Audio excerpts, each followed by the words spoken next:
Right. Good evening. I hope you can all hear me.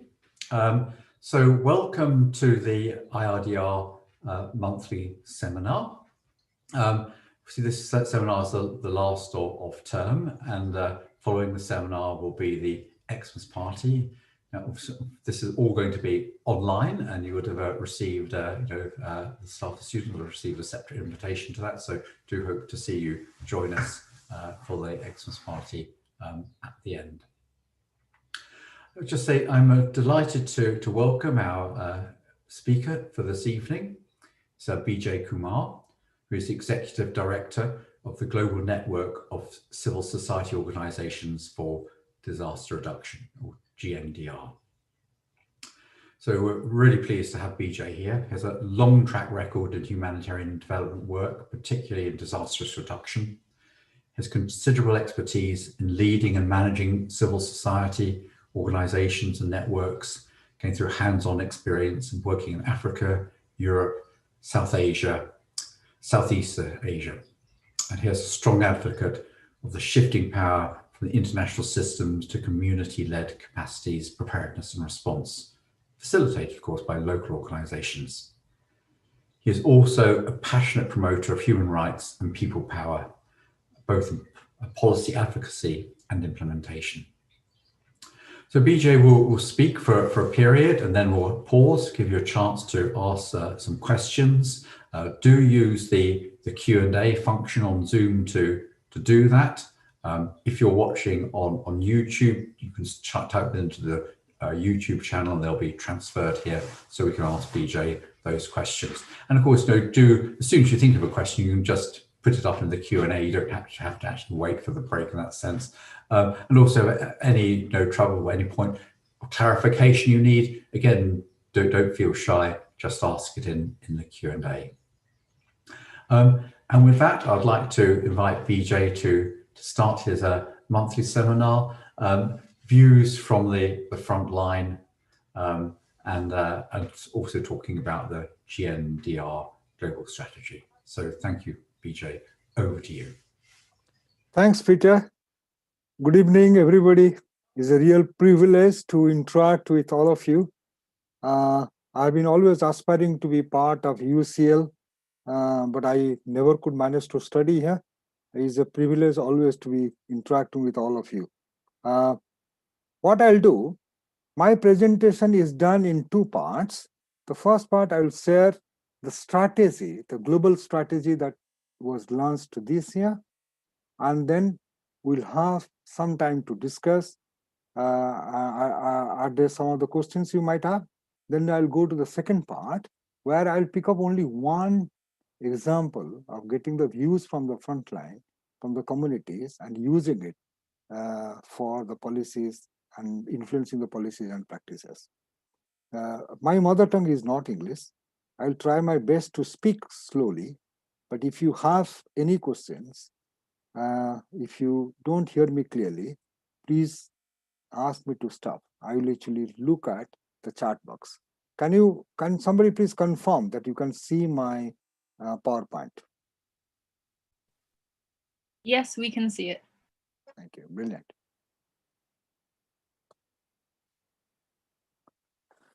So the first part is the local leadership for global impact is our strategy, the global strategy that we actually launched this year. Before I come to that, I'll quickly take you through what GNDR is all about. GNDR is the largest international network of civil society organizations working to strengthen resilience and reduce risk of the communities who are primarily the most at-risk communities. And we connect the frontline civil society organizations with national and international policy-making institutions and governments. As we speak, we are a group of 1,500 organizations spread across 127 countries. And we do influence policies and practices by amplifying the voices of the people most at risk. Let me just quickly show you a small video. Please. Disasters around the world are increasing and having a disproportionate impact on communities living in poverty. At GNDR, we have set out a joint vision, a world in which everyone works together to strengthen the resilience of people most at risk and prevent hazards from becoming disasters. So, why is our vision not happening?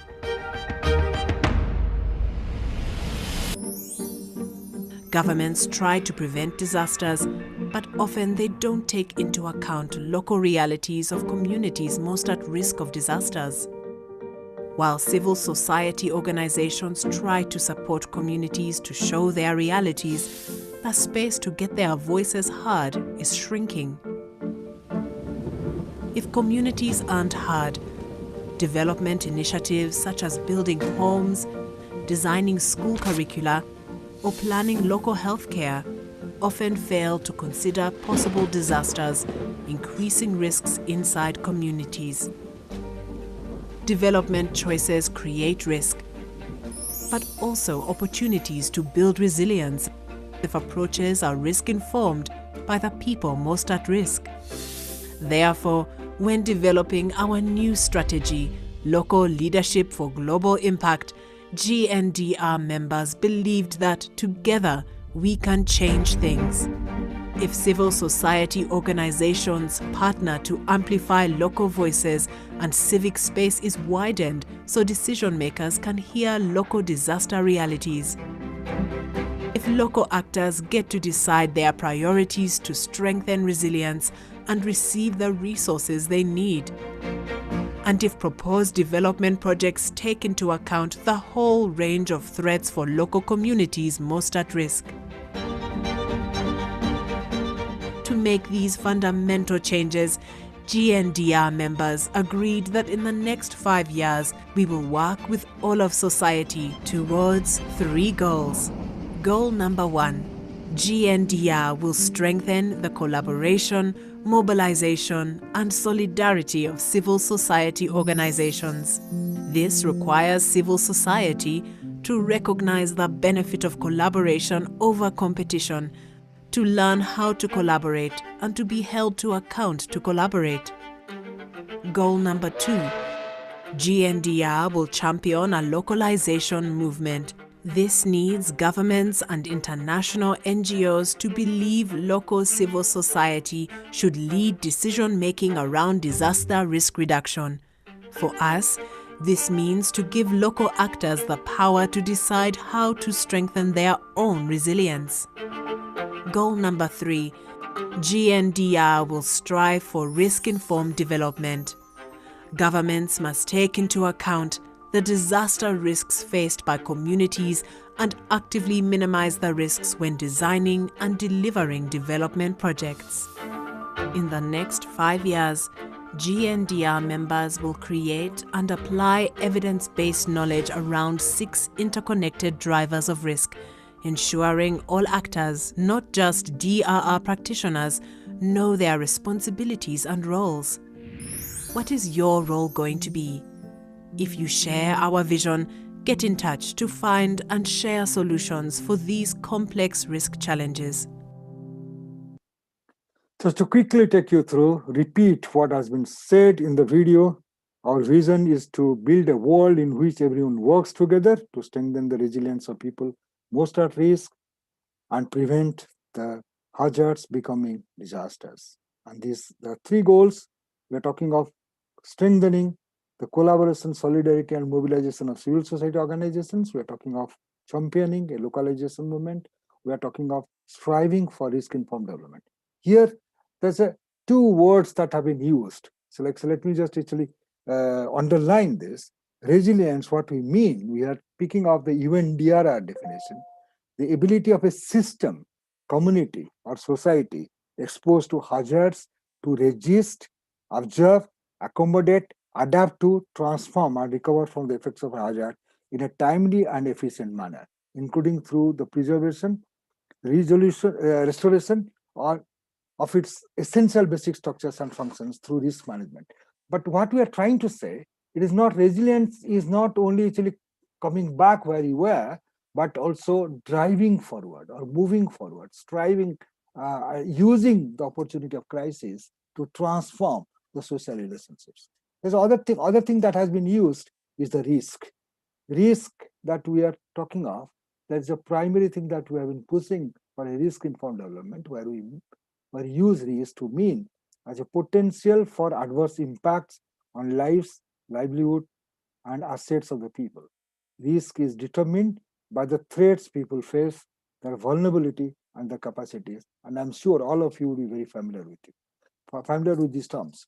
But let me also show you one more video, which is actually using the same format, but getting into what we are actually using, the risk. What are the 6 risks that we are actually talking about? Here goes the video. Disasters around the world are increasing and having a disproportionate impact on communities living in poverty. At GNDR, we have set out a joint vision, a world in which everyone works together to strengthen the resilience of people most at risk and prevent hazards from becoming disasters. So, why is our vision not happening? We believe that civil society must collaborate with local actors to lead a risk-informed development. However, 6 particular drivers of risk exacerbate the impact of disasters and make risk-informed development more challenging. How can we prepare for future disasters when our world is constantly changing due to climate change? Our new strategy, Local Leadership for Global Impact, will identify ways to merge climate change adaptation with disaster risk reduction. Our members will work with scientists and communities most at risk to make climate projections useful on the ground. Climate change is also exacerbating food and water insecurity. Communities worldwide struggle daily to access enough nutritious food and clean water. Without these, people find it harder to withstand shocks and face a higher risk of deaths, malnutrition, disease, and conflicts. When conflict is part of the local reality, the traditional ways to reduce risk are challenged. For example, when stable governance structures disintegrate, who remains responsible for disaster risk reduction? At GNDR, we will learn from the local reality, then share loudly this learning, particularly the learning coming from women. Women have less access to the resources and education needed to protect themselves from disasters, making gender inequality present in most countries. In the next 5 years, women leaders at the front line of disasters will mentor other women, empowering them to build self-resilience in ways relevant to their age, culture, class, or where they live, such as urban areas. Urbanization has increased rapidly over the last 50 years, and more than half of the world's population now live in urban areas. When this urban growth is unplanned, slums develop in unsafe areas, making millions at risk of floods and earthquakes. This makes it more difficult to access food and clean water. Even worse, forced displacement attracts more people to urban areas. Communities moving within or across borders have less access to basic services and few livelihood options, and are exposed to violence, poverty, and insecurity. Building their resilience is inherently difficult once their livelihoods and safety nets have been left behind. By partnering with universities, we will trial ways to help displaced populations in urban areas to work with host communities and reduce their new vulnerabilities. In the next 5 years, GNDR members will create and apply evidence-based knowledge around 6 interconnected drivers of risk, ensuring all actors, not just DRR practitioners, know their responsibilities and roles. So these risk drivers that have been talked of is a forced displacement, gender inequality, food and water insecurity, urbanization, climate change, and conflict. Amidst this, we are actually saying that we can achieve a world where together we can come and build the resilience of the communities most at risk so that hazards can be prevented from becoming disasters. And we believe it is possible. So let me take a pause here to take questions now. If you have any questions or clarification to seek, let's actually stop here for a couple of, for almost like 10 minutes before we go to the second part. Let me stop sharing here. Well, thank you, Bijay. I mean, while we wait to see if the audience will come up with some interesting points and questions, I have a question about, you emphasize the importance of local organization and local action, and obviously a central theme of sort of GNDR as well.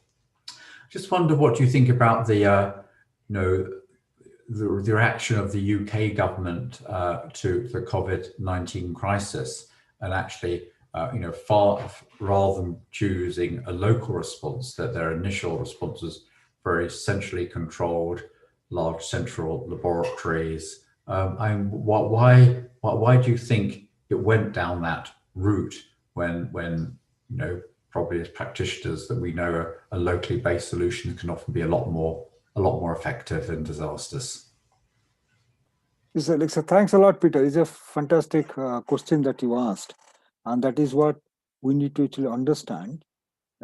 For example, COVID-19, the current impact and it as a disaster could have been completely prevented.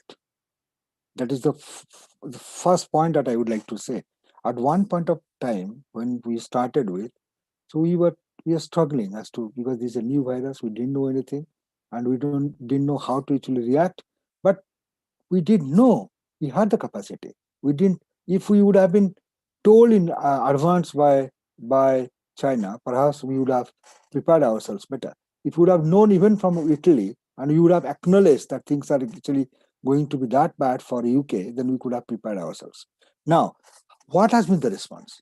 What we are seeing globally with our member organization, they are actually saying the best solution was the local actions.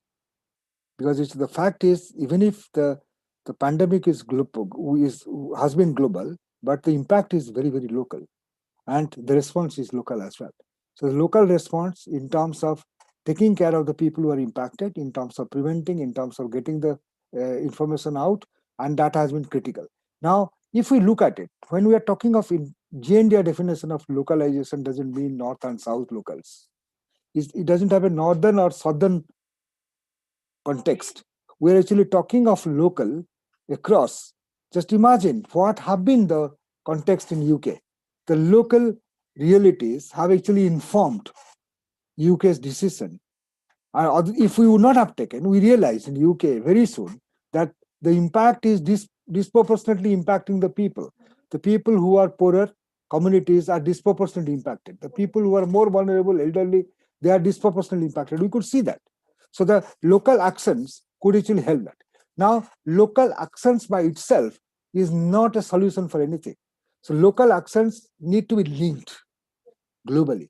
So what we are arguing, that can the knowledge, can the experience, can the expertise of the various local units across the globe are shared across, and there's a cross-fertilization of experience, cross-fertilization of specialization and expertise, and then you actually implement by contextualizing the solutions. Now, if you just look at what happened to the vaccination, so the vaccination process and the vaccine itself, because we could come together, we could manage something which is incredible. In 10 months, coming up with at least 3 vaccines which are almost ready to go out is just incredible in human history. It had never happened in human history. So let's say when we came together as a global community, it is possible that we can actually challenge ourselves and ensure that our locally linked experiences and knowledge base can be used for generating a global solutions, and then use that iterative process of informing local and global and link that. So that is the solution that we are thinking of. That is the only way forward. That is what this crisis is also telling us. Thank you. I've got a question coming in from the Q&A. It says, like many international efforts, the Sendai framework for DRR is very much a top-down process. Your organization's reports on the impact of the Hyogo framework suggested that it had limited impact at the local level. Are you finding things are any better with the Sendai framework? It's such a brilliant question, David. I can see that, David, thanks for asking this question. This is what the fundamental thing that Sendai framework challenged. This is the progression from Hyogo framework to Sendai framework, where there are three things which actually talked of, that all society approach across the framework, different frameworks, and impact at the local level and active involvement of local level. So that is where we are talking of developing the national strategies, developing the local strategies, and these by 2020 we were supposed to have done national strategies in all countries, which hasn't happened, by the way. I would say my response would be the efforts are there, but there is lots of things to be done yet. We haven't achieved it, but that is an intention very clearly there, and that intention you can see is being reflected in many cases. It is not, if there is a unit of 1 to 10, I would say we have achieved almost like 60 to 70, 6 to 7 units. So we are almost there, 60 to 70%. Now the local realities need to inform, and that needs a different mindset. And Sendai framework is bringing that mindset. There is now a stakeholder mechanisms, all society approach. There is also a recognition of the local realities. There is a recognition of the local indicators wherever it was developed, wherever it has been developed as part of the national strategy itself. I would say the feelings are the result is mixed, but we are still we have a long way to go. I must say this. Okay, thank you. So another question.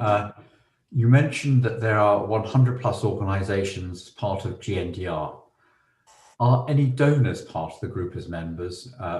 Would they be able to advocate for a specific focus, so less donor-driven and more needs-driven?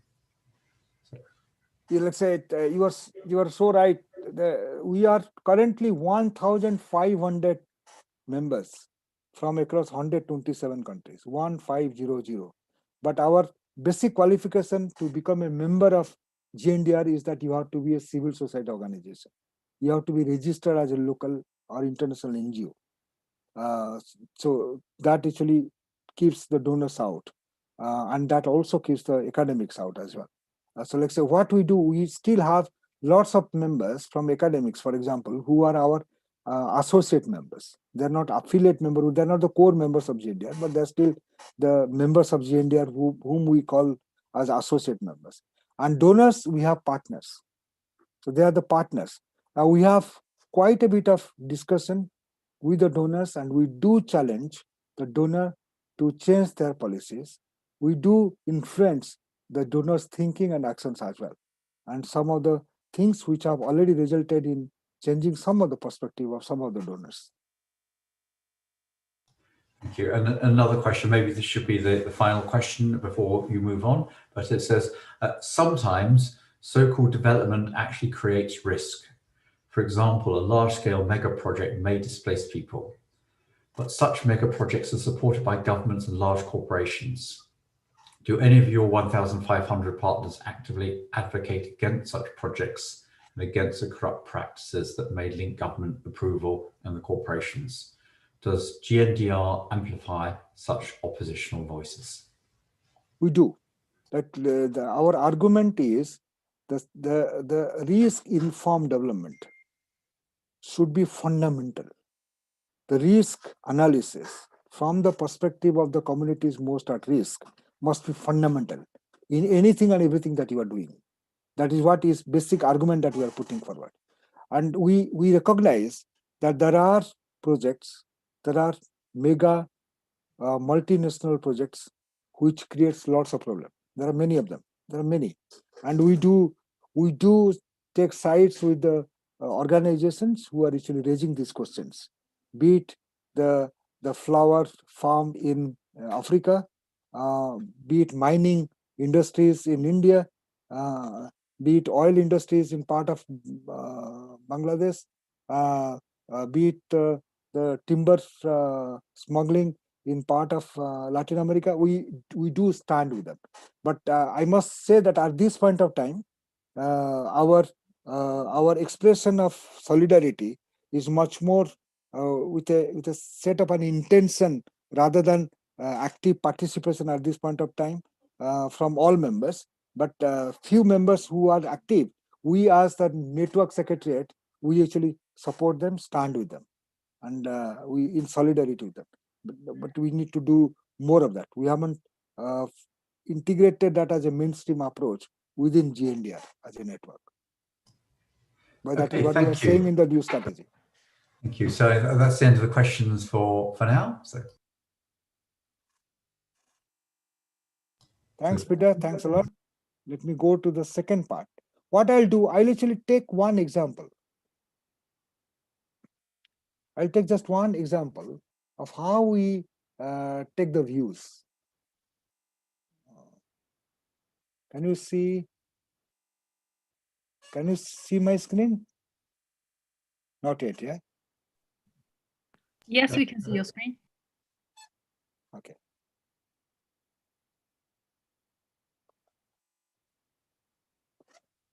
So what we did, the views from the front line, this is one thing, one research project that we do, we have been doing for quite some time, and we came up with the fifth version of the views from the front line.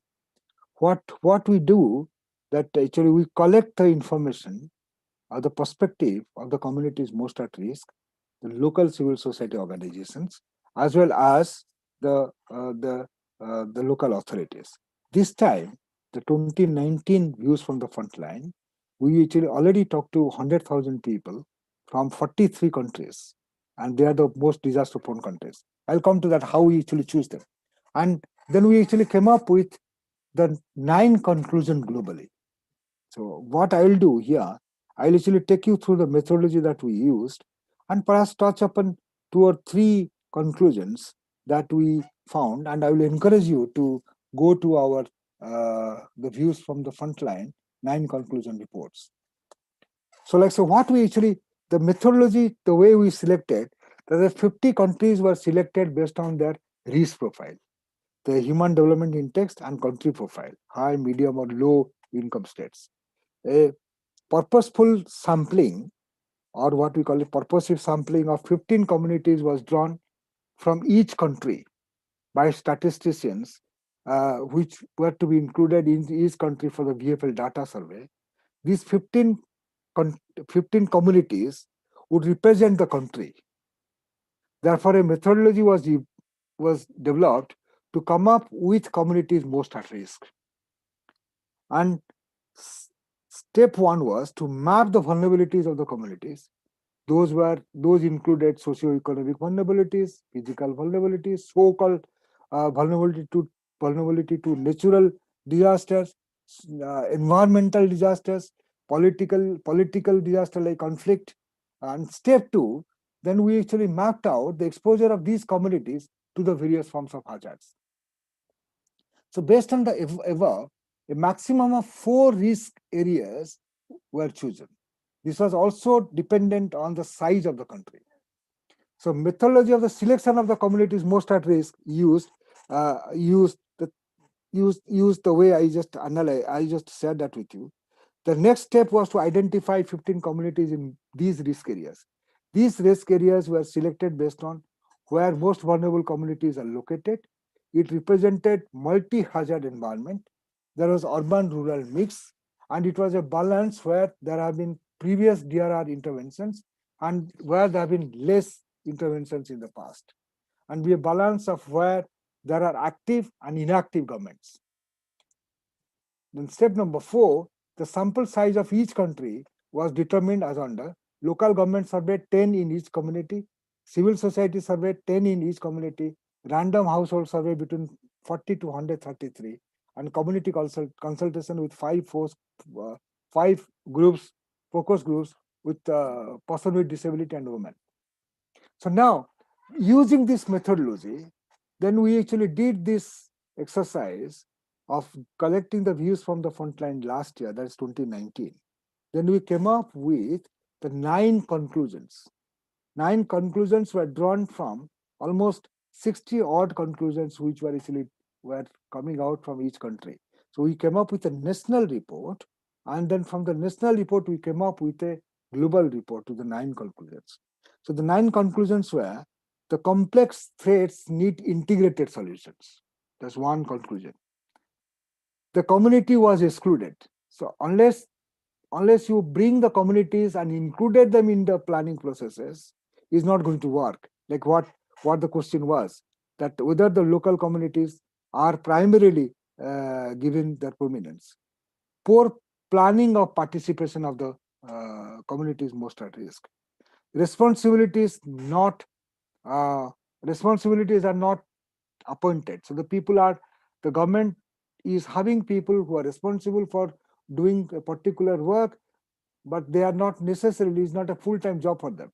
Somebody who is doing agriculture, somebody is working on climate change, also does DRR work, also does the education work. So multiple work are being given to a single person.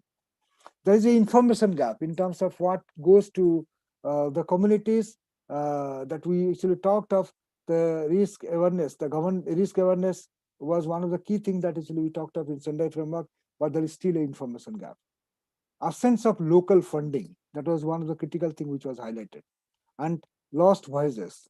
So people say that is not taken on board consistently through the systems.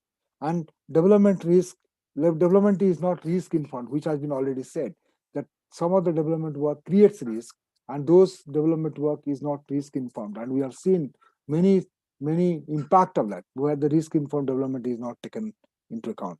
And underutilizes the ecosystems, which is the comprehensive ecosystem of the area. It underutilizes. From this, I have actually picked a few examples just to ensure that we have.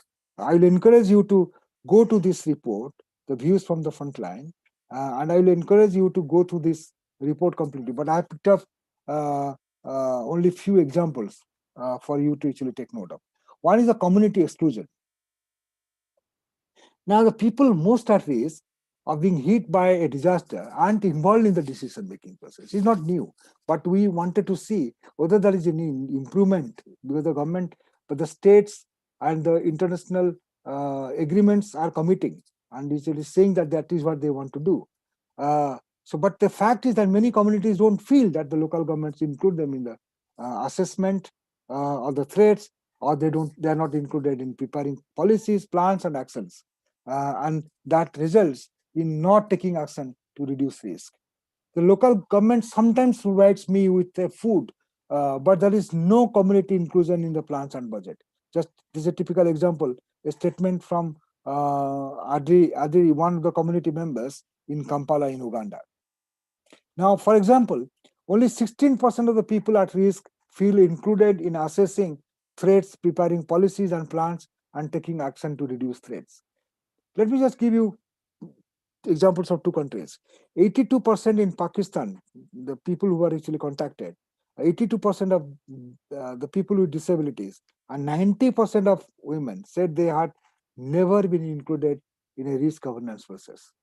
And in Philippines, there's an improvement. Some people are involved, but still 36% of the people with disabilities and 30% of women said they aren't consulted in the preparation of policies, plans, and actions, which is better than Pakistan, but still there is a challenge in terms of bringing the communities most at risk and including them. Then there's another conclusion that I said is the information gap. So governments are producing more information about disaster risk and their resilience building initiatives, but this information isn't reaching communities. Disability, language, and choice of communication channel hinder access to this information. Now, in case of, let's say, from Odisha in India, One example, that in case of heavy rainfall, they got the information from the television, they got the information from loudspeakers, and they could actually evacuate themselves. In Odisha, that is a place where in India, there's one province in India where they could actually reduce the death in the cyclones. And I still remember in '99 when 14,000 deaths were there. Now, latest in Fani, there's a last disaster that happened, the deaths were in single digits. So, like say that there's a huge change in the information that they get. But that is not the story everywhere. 62% of the community members cannot easily access any information about the risk they face or plans by the local government to build resilience. Now, in Rwanda, when we look at the children and youth and the elderly, you can see clearly that if you can see the different colors, that has been disaggregated, the percentage of the people who do not who do not uh, who do not get that information at all. You can see that not at all is the color that you can see, which is the orange. No, is yellowish orange. You can see this. You can see the distinction. You can see that they are still not getting the information, which is in their language, which is accessible by them. And for example, elderly find it difficult to access the information which is given in the current format. Now, let me take one more example. Development isn't risk informed. That was a question that was actually asked as well. Local development projects rarely take into account the risk communities face. Climate change adaptation, sustainable development, and disaster risk reduction have complementary goals. Yet they remain separate in policies and practices, each with their own institutions and legal frameworks. So if you have, for example, if you have UNFCCC, the climate agreement, then that is actually delivered almost vertically down. That doesn't link with others. If you have Sendai framework, that is almost delivered vertically. If you have sustainable development goal, that also is delivered vertically. If you have urban agenda, new urban agenda, that is also delivered vertically. But there is no coherence. There is no linkages between these various development plans. So, for example, again, coming from Orissa, air pollution is a major issue, but we are helpless. If the company shuts down, how will we eat? More than 60% of men in the locality work in these companies, and these companies are creating the pollution there. Now, 67% of the community members and 47% of the local government think that the local investment projects don't consider local risk. So that is what exactly is the problem that we're actually seeing. In Indonesia, 50% of the people say that public and private investment do not increase disaster risk. However, data shows that urban areas, 20% feel that the public and private investment increase disaster risk. 2.5% feel that the public and private investment increase disaster risk. But that is what the fact is, that actually the figures are not actually telling what people are actually talking about. So that is what the reality is. That like there is something that we need to actually see, that the disaster risk is actually increasing, but people don't register it. That this disaster risk is increased because of the development plans or development, the way the development is being done. So that is what is currently happening. So I just actually gave you 3 examples, but I will actually encourage you to see this report, and you can see this report. What happened?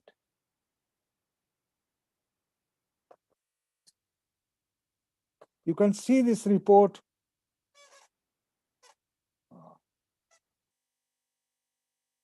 You can see this report in this global report.bfl.world. If you find it difficult to get it, please write to me. And this is what my email ID is, which is already in the screen. So I will wait for 10 seconds before I stop sharing. So you can actually get this. You can anyway get a copy of this presentation, which I have already shared with Peter and Yasmin. So they will be actually sharing that with you as well. So thanks. I'll just actually stop here and we'll start responding to your questions, if any. Yes, well, thank you very much, Bijay. And if you want to share that link with you, we could put it up on Moodle, maybe also the students could then link easily to it. Thank you very much for a really interesting talk. You've highlighted, some really problematic issues about community engagement as needed in disaster risk reduction, but the impediments to do this. I mean, what sort of solutions do you see that say can be offered? Maybe by an analysis of the situation by experts. How can communities draw in on that advice to make their own decisions, or I don't know how they can engage with local government. I know often local communities don't necessarily have that sort of expertise in being able to talk to officialdom. So what do you see as sort of the specific things that people could really do to try and improve this community engagement in making their own decisions about their risks? Okay, let me just give an example. So your voice was breaking, Peter, but I assume that you were asking how the community can be involved in taking that decision. Am I right? Did I hear you right, or you need to repeat? Because your voice was breaking. I don't know, perhaps my internet connection. Is it that question that you asked? That's correct. Yes, that's correct. Okay. So let me take an example from Africa, from Kenya. So Kenya, what they have done, for example, the community analyzed their own risk. They analyzed. They said for themselves, they actually identified the multiple risks that they're exposed to. That included the risks like corruption, that included risks like flood, drought, the deforestation, the land grab. They actually did multiple types of risk. It was not only environmentally induced, but they were also identifying politically induced risk, or also the governance related risk. So they came up with a plan. I'm talking of 3 counties in Kenya. They came up. Some of these counties where in Kenya, the constitutional right is that community can, or community has the right to participate in development planning. They have right, as per the constitution. So what they did, they actually said, no, we will participate in our planning process. What they did, they had the analysis, they took the analysis and integrated, rather argued for those analyses to be integrated in the local level planning processes. So all the resources were allocated. At least there was an attempt to negotiate with the local government, local authority, to allocate those resources to the priorities that community had come up with. Not that every time they were successful. I have seen that. I was there in Pokot, in Malindi. So not that every time they were successful. There are vested interests which were working against that interest as well. But what they did, they actually pushed that. So they pushed that into the county level planning processes. And they actually started collecting the information as to what's actually happening on that particular project that they gave. If they gave a project for health infrastructure, or a water body, or school building, so the particular which prevents the disaster there, so that is what they were actually giving plans for. So when they saw that actually government said that we will be allocating this money, government allocated, so the community was involved in implementing that program. But in some cases where the government didn't allocate, they actually went back to the government and asked for that question. So they asked the accountability. They made the state, or the provinces, the counties accountable to what these people are saying. So they had a discussion. So initially it was quite difficult. There's quite a bit of reaction from the government as well, negative reaction. They were not willing to give the information. But over a period of time, if you go to Malindi today, the county citizens forum is primarily influencing the government to take on board the plans that the community has done, and also allow the community member to see how that money is spent. So that actually, if you promote that, then it can actually work. So the local civil society, 18 civil society organizations in Malindi who have come together to facilitate that process. And there is a citizens forum which is actually working in Malindi. That's what I've seen it. In Pokot and another county, that's I saw that is working as well. So this is one example how it can be done. Thank you. Got a couple of questions coming in on the chat now. One is, thank you for your presentation. The word community is repeatedly used. What is a community for GNDR? What criteria define someone as a member of a community? That's a very good question. But being a student of anthropology, community has 4 characteristics. Is a name, a group of people who live in a same location, there's a location, sharing of location, and a sense of we feeling. That is what is a community. So now the trouble with currently accepting a community as such is, the fact is that the trouble is that is not a monolith. Community is never monolith. There are power relationships that exist within the community. So what we are trying to actually say and do in our actions, is it possible that you identify the groups who are experiencing multiple vulnerabilities? Like say women, for example, they have the socio-cultural vulnerabilities, they have the physical vulnerabilities, they have political vulnerabilities, and they are the first people to be impacted, the first people to respond to any disaster happens as well. So like say you need to actually think how you actually club them.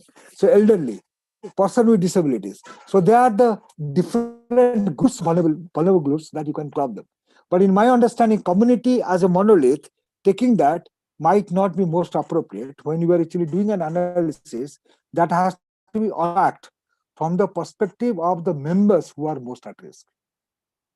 If I answer that question, it's a very difficult thing that we actually struggle to do that every time that we go to a community. No, thank you. I think you have, but there is a follow-up question, and that is, you use the term community, but within communities, there may be conflicting voices. So whose voice is represented in the community? So that's the point that I was trying to say. Let me just actually share with you. When I was in Sri Lanka, I was working there. Then after I'm talking of 2005, the tsunami when we went there, then I saw a group of people in Tamil communities in the eastern part of Sri Lanka. They were actually staying away in the meeting. So they were staying away. So they were the untouchables.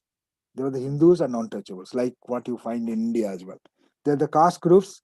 They were the untouchable caste groups. So they were not even allowed to come to the temple. They were sitting outside. So I just actually watched them. Then actually I went to them and started talking to them. They had lost everything during tsunami. Tsunami had a disproportionate impact that impacted the people living in poverty and exclusion more. More women died, more refugees from Burma to Thailand died, more untouchable communities died, more ethnic minorities in Sri Lanka died. So that happened across the tsunami. I'm not talking of only Sri Lanka, I'm talking of India, Thailand, I'm talking of that chunk of countries. That's what happened. So we just actually started talking to them. Then we realized their priorities are completely different. Their priorities were livelihood, restoring livelihood. Their priorities was actually getting a shelter, quick shelter. So that is what we actually started looking at their priorities. So whenever we actually go to a communities, it is easy as a practitioner. Peter, you will actually know that, and the practitioner, many people who will be attending this discussion will be actually knowing it. As a practitioner, you will know that there is a power relationship in any community. So that power relationship will allow or not allow a particular group of people to express. Now the question is, the people who are not allowed to express, it is essential for the people like us to facilitate that process, which will allow them to express, capture what they're saying, and actually help that to be brought to the discussion at a community level. So that happens every minute, in any community interaction that we, as practitioner, we are, as the activist, we actually walk in the ground, and we see that. That needs unpacking the various groups and trying to understand who is coming from which perspective, and trying to see how you don't forget the people who are experiencing multiple vulnerabilities. If we look at ourselves with the people who are experiencing multiple vulnerabilities, the analysis is easier. Then and your solution becomes easier. Then you don't leave anybody behind. But if you are starting with the people who are speaking more, who are more powerful, who are more vocal, then actually there's a tendency that you might actually miss those people who are the most affected. That happens.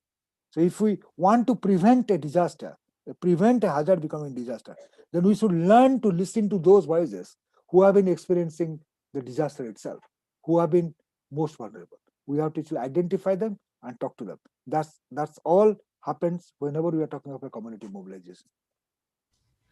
Okay, thank you. I think Saad Musa had their hand up. Do please type your question into the Q&A.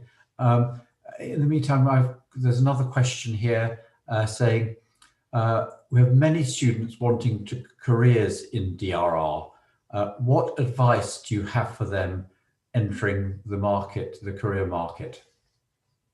Let's say there are multiple opportunities for internship, for the work opportunities, wherever you get the multiple opportunities. I would actually say that perhaps put your interest into the market. There are multiple groups like DevNet, JAWS, there are relief waves, so there are agencies, the bigger agencies like Oxfam, Axonet, Tier Fund, Christianet. These are the bigger organizations have the opportunity to go there, and also actually put forward your interest and see, look for opportunities. And as an academics, I'm sure we used to have the course. During the course, we used to go to the field and spend some time there. If you have an opportunity, spend some time in the field. If you have that opportunity, that itself gives you an opportunity to go spend time, work with the local civil society organizations. There are many who will be benefited by your work. There are opportunities that you can actually think of, and we'll be very happy to link with you to our members as well. If there is an opportunity, we'll be very happy to link you to our members as well. Yeah, well, thank you very much. That's a very generous offer. And I should just mention, we do have our sort of careers and opportunities there next term, and maybe the organizer can drop you an email. I mean, see, making contacts is really important. So thank you for that.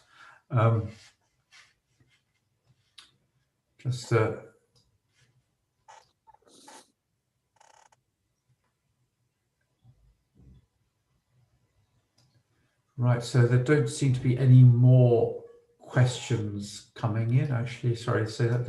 Oh, here's another one.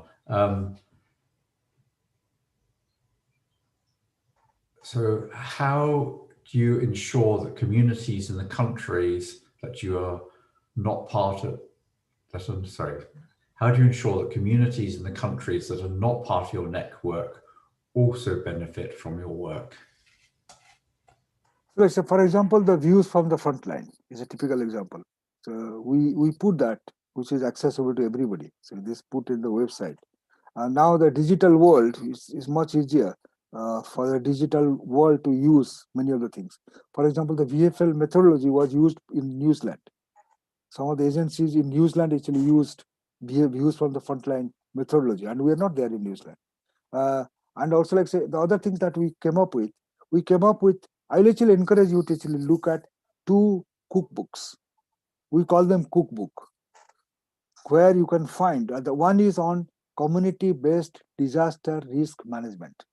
So what are the ingredients which the agencies, the local civil society organizations are using to make it, to institutionalize and to make it sustainable, the community-based disaster risk management. I will encourage you to actually look for that cookbook.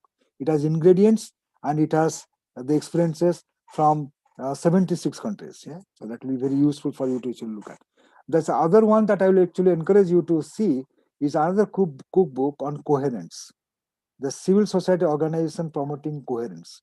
Coherence is the big thing that we're actually talking about.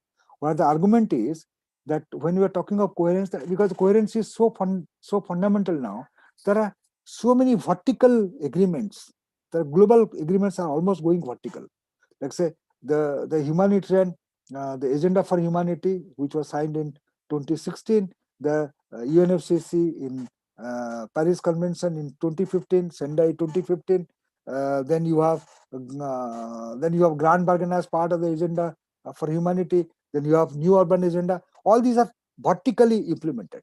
So what our argument is, can we actually ensure that communities' views are bringing and integrating their views into all this? So that means at the local level, you talk of integration, where you integrate community actions with the climate adaptation, with urban agenda, with sustainable development goals. Can we integrate that? At national level, can we coordinate among the various ministries? And at the global level, can we communicate among the various global frameworks? So this coherence cookbook, I'll actually encourage you to actually go to our website and see the coherence cookbook. We have examples where what type of ingredients which have been used to make the coherence work in the various countries that we have actually given example of. So I'll actually encourage you to do that. So that these materials are available to everybody. It's available to the sector. So it doesn't have only, is not only accessed by members, it's available to everybody, including academics. Thank you. So I think probably will be the last question now. It is one thing to make sure the voices of the voiceless are put on the government's agenda. It is quite another to mobilize the opposition to government practices that exclude such voices. How far does GNDR's standing with the excluded go? So that's really, you are so right when you said that. Part of my career, I worked in Action Aid, which promotes the rights-based work. Yeah, and part of it also I worked with Amnesty International type of organization where we push things. GNDR is not in that category where we stand up and say this is what you are doing wrong thing. So we actually mobilize opinion against the government. What GNDR we are actually believing in, that there's a politics of either you adopt a politics of opposition or you adopt a politics of proposition. So what we are actually of that opinion, that you create models which actually suggest and propose solutions. So whenever we are saying that everybody, no government is actually going to say, don't work with the poor people. No government is going to say that. But sometimes the government might not know how to do that. So what we are creating and the mechanism to say, see, the poorer people can actually work. You allow them. That's a mechanism. That's a model that you create and then actually share with others.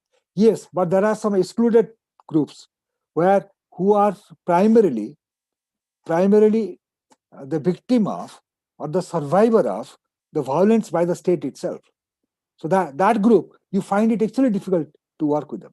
So what we are doing there, so as a conflict, when we are saying conflict and forced displacement as a driver, so we actually work with the communities and trying to see how communities' capacity is enhanced so that their alliance is actually strengthened with the global actors, where their issues are not only raised at the local level, but also at the global level. Afghanistan is a typical example of what we did there. So that is what their issues were raised at the global level. In Syria, that is what actually we did. In Iraq, that is what the attempt is. So we are not, I come from India, so we believe in that cooperate we always and confront when we must. So that is what the principle that we're using, that this is what Mahatma Gandhi once said. So that is what actually we are using. Cooperate we always, confront when we must, and propose the solutions rather than getting stuck with opposition or engaging in politics of opposition. Okay, well, thank you very much. I mean, it's 6 o'clock now, so I will close the discussion. And just thank you, Bijay, very much for joining us today. Obviously, thank you for delivering it online. I know you would have preferred to deliver it in person, but we hope to have you back on a future occasion when actually we can do that. So thank you very much indeed. That will be my privilege. Thank you very much. And thanks the students who are here as well. We'll be happy to hear from them. Thank you. That's very nice of you. And just to say, so the Xmas party will now continue. There's a separate Zoom invitation which went out from Yasmin earlier today. And so I hope to see you there in a few minutes. Okay. Thank you very much, everybody. And thank you very much, Bijay, again. Thank you very much. Thanks a lot.